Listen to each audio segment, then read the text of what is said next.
I have to ask, obviously the biggest question. Bubba Wallace said you inspired him to drive smarter.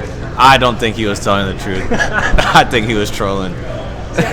Well, it's true. You guys have a good relationship, so. Yeah, that's big, bro. He's literally been there every step of my career. Literally from my first ever legend car race, my first O'Reilly race, first truck race, all the above. He's been there. So I don't know. I feel like he was trolling a little bit.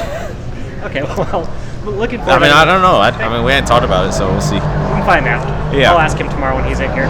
But looking at just the actual season, like obviously you had starts in the past with like Alpha Prime and all that. But what has it been kind of back to back with Junior Motorsports and kind of, I guess, like a sense of comfort?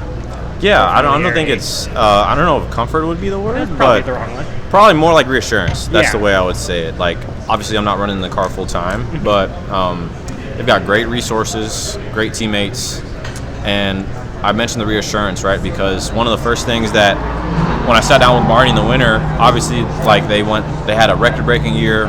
Probably should have won the championship, but that's neither here nor there. But actually, I shouldn't say that. You play the rules for how they are. I'd take that back. But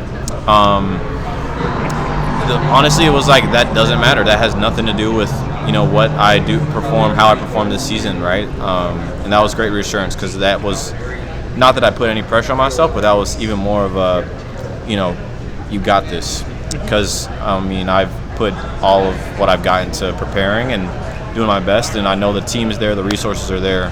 So it's been a great off season, and I've enjoyed the first two races so far. It's been a lot of fun. And then from the outside, because I obviously have no idea how this works, but when you have multiple crew chiefs you're working with, as you're filling out, a full season, going for that driver's championship, how does that change, like team by team, the relationship side of it? Still to be found, I guess. I know some of the guys from running Jordan's car last year, so it's not a complete fresh start. And luckily, like I'll travel still with JRM and everything, so that's going to be kind of taking another variable out of the equation. But it'll be great just to be around those guys. Like I learned so much. You mentioned my experience with Alpha Prime over the years, and that has been super valuable from just kind of knowing how the cars work, how they are in traffic. So in terms of to answer your question on the going back and forth, I think it's just communication at the end of the day. Whether it's in the week with logistics, right? Because Jordan's in Statesville, Jerem's in Mooresville. I live, or I shouldn't say where I live, but the tech center's in Concord. So that's kind of figuring out where things need to go and kind of allocating your time. So it's really just communication I've seen at the end of the day.